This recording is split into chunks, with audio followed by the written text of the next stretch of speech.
iPhone pre-order stories, Apple Card changes, and new OS installations.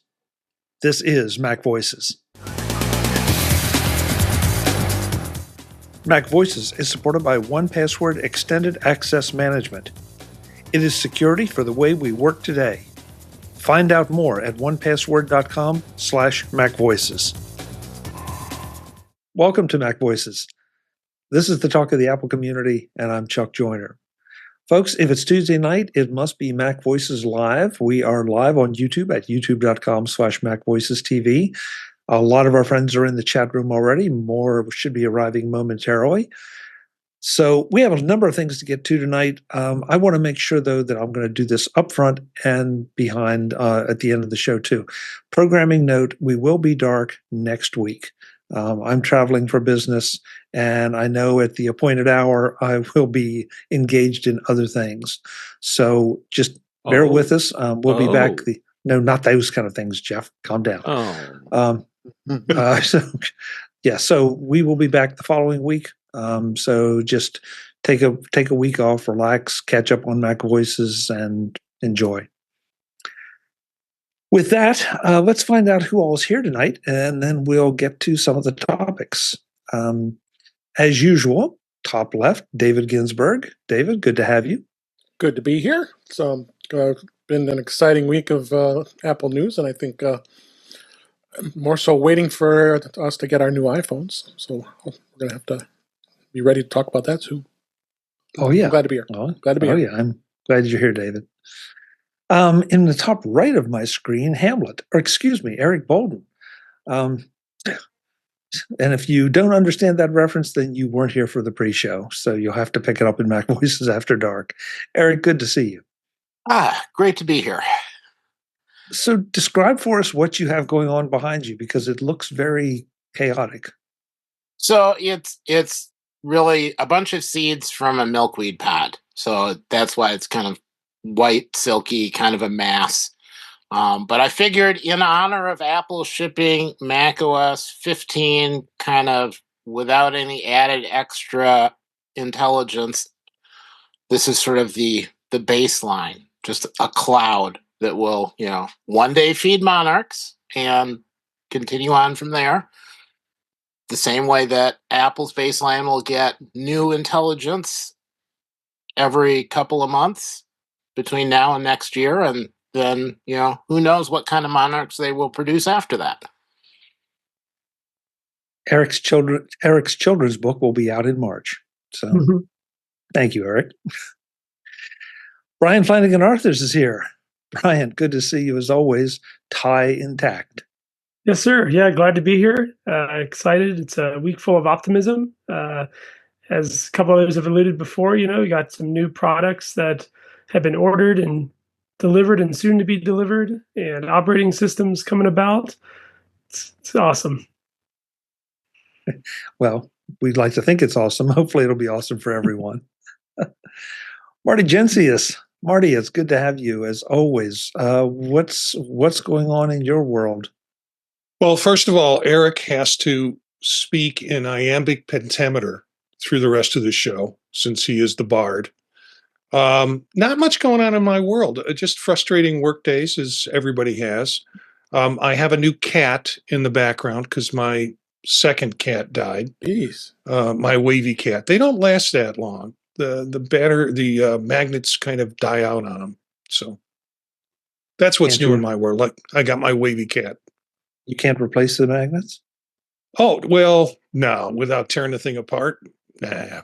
Okay. I have no idea. I've never even looked at one of those. I will send you a dead wavy cat, and you can have at it, Chuck. Thank you. I have nothing else to do. I appreciate that, Marty. To dissect a dead wavy cat. Jim Ray is here. He's got his headphones on correctly and everything. Jim, good to have you. Are we sure they're on correctly? Well, we can hear you, so there's a much better chance that they are. You're assuming that being able to hear me is a feature and not a bug. Well, true. Good point. Mr. Gamet has arrived. He's in the bottom, well, not exactly the bottom left corner of my screen, sort of just on the bottom end.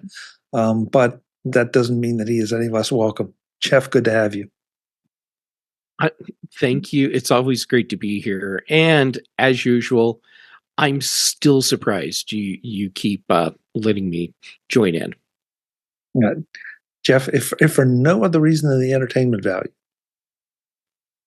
All right. Well, my bill is in the mail. Perfect. Right along with some other missing checks of Jim's. So, there we go. I'm not sure if Mark Fuccio is making a statement with no background tonight, or whether it's something abstract. Mark, good to have you. Hi, Chuck. Hello, everybody else. Not sure I'm making a statement other than I've installed the new OS on my phone and Mac and haven't had much of a chance to explore with it yet. So I figure it's kind of a blank sheet. It's a familiar background, but there's new details that have to be filled in. Everybody's into metaphors tonight. I like this. And the second member of the Tie Club is here. Web Bixby has just arrived in time for his introduction. Web, great to have you.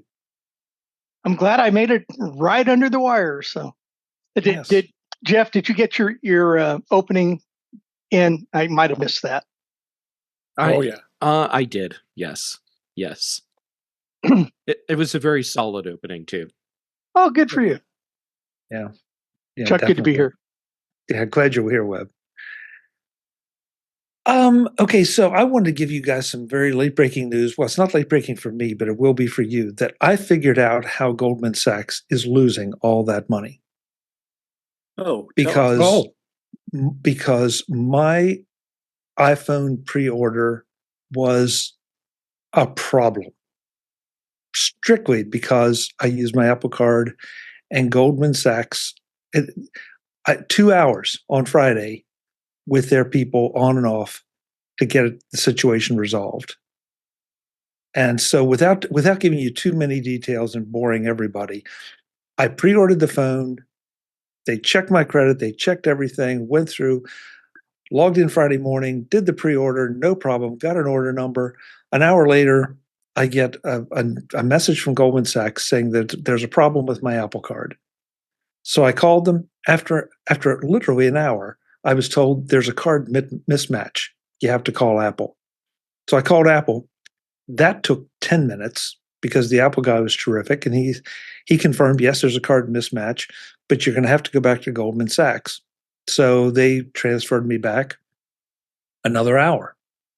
And finally, they got it figured out. And again, I'm not going to bore you with all the details. And I did not lose my spot in line. So my phone will be here hopefully on Friday. But that's 2 hours of support time for a simple card information mismatch that, for the life of me, I still don't understand how it happened, especially given all the automatic confirmations of my card for payment of what I needed to pay to get the iPhone. So that's how they're losing the money, is they're spending 2 hours on the phone with me when it should have taken about 10 minutes. Yeah, they need to work on their Thank you, Web. Thank you, Web. Consumer-facing customer service. Yeah, it was unbelievable. Jeff, it really was unbelievable. So that was my pre-order story. Anybody have any other pre-order stories? Any problems or issues, or did it go smoothly for everyone else? Chuck, before we go on, what did you buy? How many things? Oh, well, it's a fair question. For that order, that's another good point, Mark. For that order, I just bought the phone, the pre-order. I had earlier in the week, I had pre-ordered the watch. The day after, I guess, the announcement, which would have been Tuesday, and the Apple Card went through just fine. So, somewhere in that time period, things blew up. So, but that's a real good question. I'm sorry. Who else had any stories to tell? No, my story is I refreshed the page when you weren't supposed to on the app because of course when they said you were supposed to just wait, don't refresh this page, you'll connect in a matter of moments. That's okay. I refreshed anyway. I had it all done and ordered within 3 to 5 minutes. Yeah. I've heard stories of people that ordered on the web and had some significant delays, but the apps, the iPhone app or iPad app seemed to be the way to go. So, anybody else before we move on from that? Oh, web, you have a non-story. I like that. Well, I let Marty go first. He pegged first. So. Yep. Sorry, I didn't see that. I did the pre-order setup and didn't have a problem with the pre-order setup, but in the past, for some reason, whenever I'm using the app and trying to actually pay for the damn thing, it tells me my address is wrong. Now, the first time that happened, that freaked me out and ran around like crazy trying to figure out what was wrong. Now I've learned when this happens, just go back, change the address. Actually, there was an alternative address in there, which was the correct address. And it worked and it ran through. I did have problems setting up pre-order only because I kept wanting to add another phone and it didn't seem like it added to my query. So I thought, oh, I must have done something wrong. Let me add it again. And then the next day I checked and I had like 6 iPhones in my query. So I had to go through and delete all but one to get it set up. But once I got the address corrected, I did the same thing, or used to do the same thing that Dave did. I would open the app, try to get in, wouldn't get in, close the app, open the app, try to get in, wouldn't get in, close the app. And then I got that splash page that said, you just wait. Just wait. You're in line. Don't close the app. We'll get to you when we can get to you. And I impatiently waited for a minute or two and then got in. So, Web non-story. Yeah, mine worked exactly as expected. I did the pre-order stuff. I'm also in the iPhone upgrade program, like I think you and both David are. So I pre-ordered the phone. Came to Friday morning, 7:00. Now remember, I do 2 phones, so I have my 2 old phones in each hand. So I set up with one. It goes through. Well, I'm in a waiting room, if you will. Then it says, "Okay, we're ready." I hit the button. Boom, done. Second phone, about a minute later, does the same thing. We're all ready for the order. Hit place order. Boom, done. That's the non-story. Now, normally in the past, I've kind of regretted this day because, their servers get so overwhelmed at that opening, if you will, and this was the smoothest it's ever been for me, as opposed to you get impatient, you hit refresh, you quit out of the app, go back in, do some of that other stuff. It just, patience, grasshopper. The motto that I took this time, and it worked very well. So worked as expected. So I was very pleased. MacVoices is supported by 1Password Extended Access Management. It is security for the way we work today. Find out more at onepassword.com/MacVoices. Are you currently using an identity access management or mobile device management service for your company? Are they doing everything you want and need? Everything they could do for you? You need to know about 1Password Extended Access Management, the solution that goes beyond traditional IAM and MDM solutions to assure that every single user is strong and protected, every device is known and healthy, and every app is visible. The ways we work have changed. 1Password Extended Access Management is now generally available to companies with Okta and Microsoft Entra, and in beta for Google Workspace customers. Find out everything you need to know at onepassword.com/MacVoices. That's onepassword.com/MacVoices for all the details on 1Password Extended Access Management. Thanks to 1Password Extended Access Management for supporting MacVoices. That's good. And again, my Apple experience, even though there was an issue, the Apple part of the experience was fine. It was the Goldman Sachs thing that was just borderline unbelievable. Brian? Yeah, the actual ordering, the pre-ordering of the phone, pretty much a non-event. I had my phone, ready to go, and a web browser page ready to go. Off the top of my head, I think it was the phone that was faster. It just ended up that was the one that loaded in, and I ordered it off of there. But knock on wood, it's scheduled to arrive on Friday the 20th, and hopefully no issues there. I was also in the market for a watch, but I got the Ultra 2 in the original color it came in. I think it's natural titanium, they call it. And I actually ended up finding a better deal. Instead of ordering through Apple, I ordered it on Amazon. I think it was about $110 or $120 off, and ended up going that route. And that arrived last Friday, and I've been enjoying it ever since. It's a great watch. It's the upgrade from a Series 6, the smaller Series 6, so it's quite a difference. That's a really interesting upgrade. So are you noticing, I mean, obviously you notice a bigger thing on your wrist, but is it too big or did you get used to it pretty quickly? Yeah, it's a little bit of a learning curve. It's still every time I glance down at it, it's still a giant watch compared to what I was using. But I've already seen some of the benefits. For example, when emails come through, my automatic response, it's almost like retraining my brain because I was constantly, oh, an email came through. I could see the header for the email, but immediately it was just, okay, just pull out my phone and see, a little bit more about that email. As we're now, depending on the content of that particular email, I can actually see some of the relevant content. Again, every email is different, but some emails I can look at the content and get what I need just from the watch. So just one example. And That's the great. battery life, wow, what a difference! Compared to a 6, yeah, I bet. Yeah. Circling back to the Goldman Sachs thing and the Apple Card. Let's see, who was it? Rich in the chat room said that he heard that Chase may be taking over an Apple Card, and about the same time, Jeff put something in our chat room, as did Eric too. So I'm going to paste a bunch of those articles in. But Jeff, I didn't have a chance. Obviously, didn't have a chance to read this. What is it? Is it just one of those maybes, or? Well, keep in mind, I've been reading this while you were talking because I just found it, and yeah, it's just word that talks have apparently been happening, but there's nothing official, nothing has been announced, and this.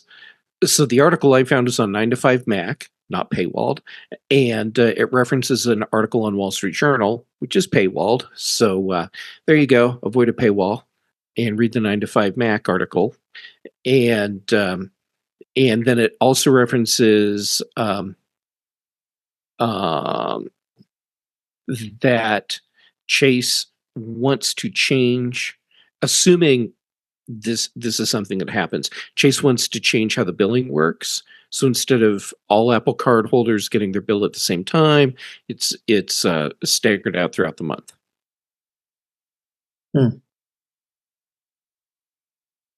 Well, I guess we'll wait and see. We know that Goldman wants out.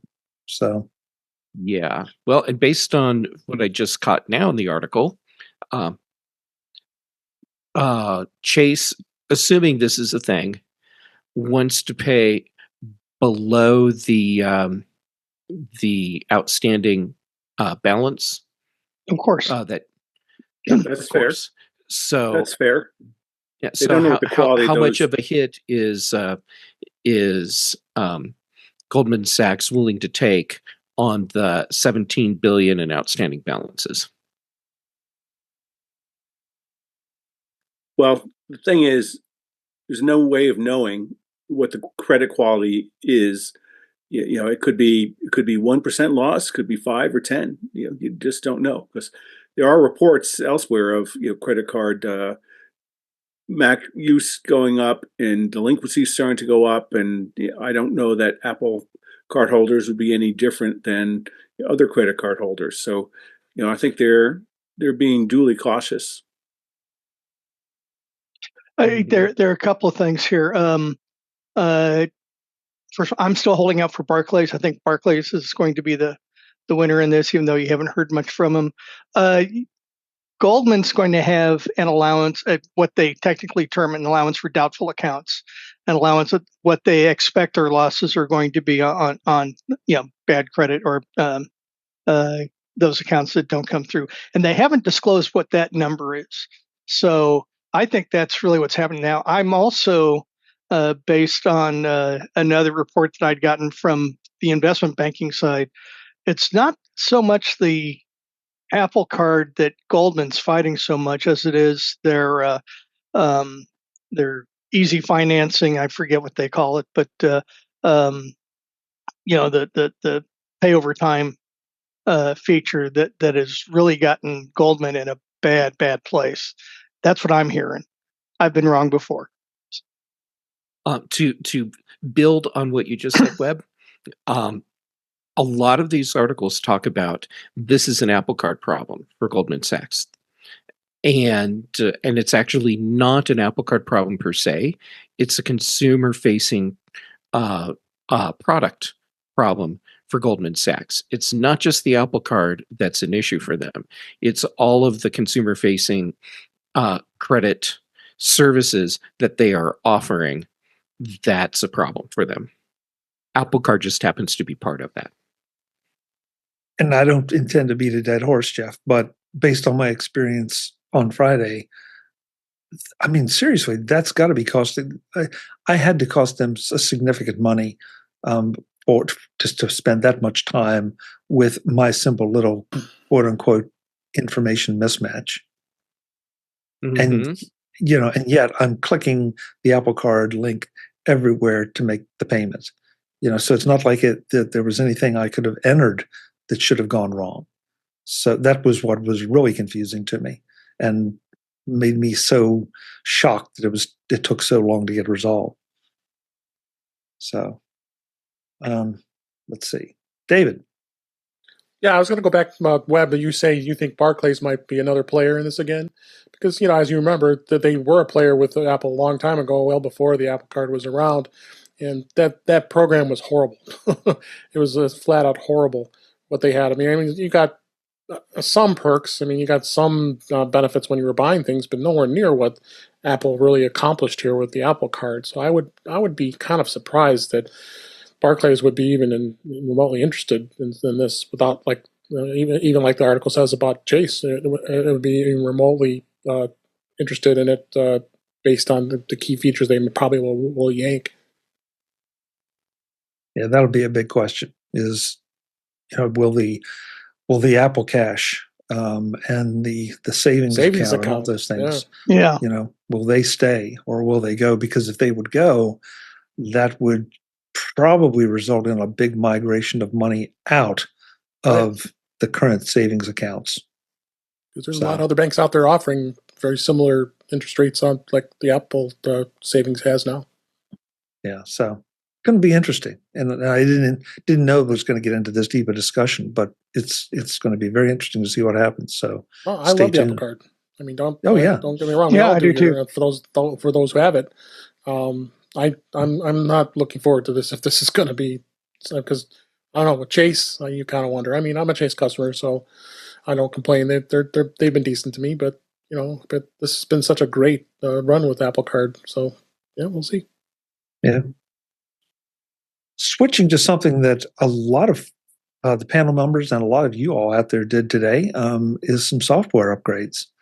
I did want to throw in an article into our chats from Adam Angst of Tidbits on when you should upgrade to Apple's 2024 OS releases. As always, Adam has some just simple, basic, common sense thoughts. And I would echo probably every single one of them. But so I'm curious. I know, sort of unexpectedly, but mainly in anticipation of my phone and my watch arriving Friday, I went ahead and upgraded my phone and my watch. That's all I've upgraded. I didn't even do the iPad. I just felt like I wanted to get those done and make sure that everything was settled in, so that when I go to make the transfer over, it will be easier. But how about you all? Did you all do any upgrades, and were there any surprise issues so far? I Oh, go ahead, Dave. I was pleasantly surprised. I didn't have many, if any, problems doing the upgrade. I guess I cheated a little because I did put the release candidate on my iPhone ahead of time. So, of course, that was the final version. So, and that installed fine. So, the Apple Watch, I know you're going to hear from Jeff in a minute. It actually went pretty smoothly. I let it download to the watch without it having enough battery power, and then what I did is I put it on my charging stand at the side of my bed and let it upgrade, and it actually upgraded pretty quickly. So, but we might be hearing something else that begged to differ. That That's foreshadowing right there. Yeah. So I updated everything yesterday, and my procedure for doing this isn't, all right, let's just hit update on every device I have. It's start with one, let it finish, and then move on from there, so that I always have at least part of my critical infrastructure running while updates are happening. And everything went smoothly, and except for my Apple Watch. And I started the update on that, and it said, it gives you your initial time approximation, and it said 1 day. And so I made jokes about that online, and then shortly after that, it changed to like 6 hours, and ultimately the joke was on me, because it went through this process where it just stalled out and then picked up again, and eventually it went into the pause mode because it decided I didn't have Wi-Fi anymore, even though all my devices were on Wi-Fi and functioning correctly. And so I just left it and waited. And then this morning, late this morning, I was able to actually get the update to go through the rest of the process and finish. So it turns out, yeah, when it told me it was going to be a day to get my Apple Watch updated, that's what it was. I know I'm an outlier in having weird problems with this update, but holy crap, it was painfully slow, and I got to the point where I was not confident it was working, or that it was partway through the process and not telling me. And if I tried to reboot anything, that I could potentially brick my watch. So I just left it all alone, and it finally worked itself out. And and Eric, to answer your question, I started on the phone. That's where I always start for the watch update. And I make sure my watch is on a charger. Oh, okay. Yeah, because I had started my watch from the watch, asking it to update itself, and I got the same Wi-Fi not available, and it just stopped. And then I brought the phone over and told the phone to tell it to upgrade, and that one seemed to work. Yeah, that's well, I'm going to build a tapestry out of this with our two experiences. There's a bug in the Apple Watch updater. I don't know. Jeff, I've been through those same, well, not day long, but hour long updates. And I started the phone from the watch. Excuse me. I started the watch from the phone. Mm-hmm. And, it just, it always is a little weird for me, because it seems to want my watch to be on my wrist when I tell it I want to do the upgrade, even though I'm supposed to have it on the charger. So I jump through that hoop, enter my code, and then quickly put it on the charger. Once on, I admit I did walk away from it, so I didn't see any particular messages. But it was probably done in 20 minutes. And I was quite surprised. Yeah, I was quite surprised. So it worked well. I'm a man who leads a life of danger. I did the upgrades yesterday, and then today started getting messages for upgrading again. This time it was the betas that were coming out, since they were all on beta, or most all of my stuff is on beta, and which I know, don't do it, never do it, don't recommend anybody do it. All my stuff's on betas, and yesterday and today were smooth updates. No problems with any of the devices. So, Brian? Yeah, so I took a different approach for my devices.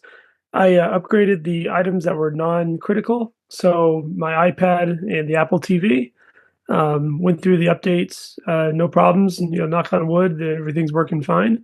I previously was on a beta on the iPad. I decided I wanted to kind of get off the beta, so I went to the regular track, and so I was happy to see some of those features come back. From there, I'm just waiting a few days. I'm not against updating it this week. I just wanted to kind of read the news, see if there's any major bugs or anything. If there were, I would wait till the next, 0.01 update, that type of thing, and then update then. But from what I've been reading a little bit and hearing so far, it sounds pretty smooth. So, except for Jeff's little adventure, I'm not hearing anything from any of you that anybody had any problems. Brett in the chat room said he had the same Wi-Fi issues with the watch. Other than that, the updates went fine. So it sounds like this one's a win. That nobody's bricking anything, and it's been a smooth process. Visit MacVoices.com for show notes and to connect with Chuck on social media. Get involved in our Facebook group or like our Facebook page, and get more out of your Apple tech with MacVoices Magazine, free on Flipboard and on the web. And if you find value in it all, consider supporting us through either our Patreon campaign at patreon.com/MacVoices, or by making a one-time donation via the PayPal link on our front page and in the show notes of each episode. You will join these fine people who help bring you Mac Voices.